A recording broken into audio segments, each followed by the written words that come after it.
রাধে রাধে বন্ধুরা, দামোদর ব্রত কিন্তু শুরু হয়ে গেছে। আমি কিন্তু পাশাঙ্কুশা একাদশী থেকে দামোদর ব্রত শুরু করে দিয়েছি। অনেকে আবার লক্ষ্মী পূর্ণিমা থেকেও শুরু করবে, যার যেরকম সেইভাবেই করবে, দুটোই শাস্ত্রমতে আছে।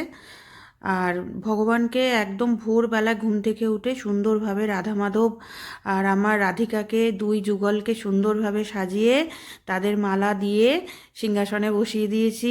আর ঘিয়ের প্রদীপও জ্বালিয়ে দিয়েছি। এখন কিন্তু সন্ধেবেলায় ঘিয়ের প্রদীপ জ্বলছে। সকালবেলাও আমি মঙ্গল আরতি করার সময় ঘিয়ের প্রদীপ জ্বালাই। আর দামোদর মাসে কিন্তু পদ্ম ফুল ভগবানের চরণে যদি দেওয়া যায় তাহলে কিন্তু খুব ভালো। পদ্ম ফুল আর বক ফুল আর হচ্ছে মালতী ফুল, এই তিন ধরনের ফুল যে কোনো একটা দিলেই হবে। তা আমি পদ্ম ফুলই এনে দিয়েছি।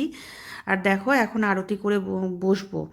আর ওটা হচ্ছে তিল তেলের প্রদীপ জ্বালিয়েছি আর ঘিয়ের প্রদীপ জ্বালিয়েছি। আর তোমরা তো সবাই জানো এই সময় সবাই ঘরে ঘরে আকাশ প্রদীপ জ্বালায়, আমিও তাই করব তুলসী তলায় গিয়ে। তোমরা সবাই ভালো থেকো। রাধে রাধে।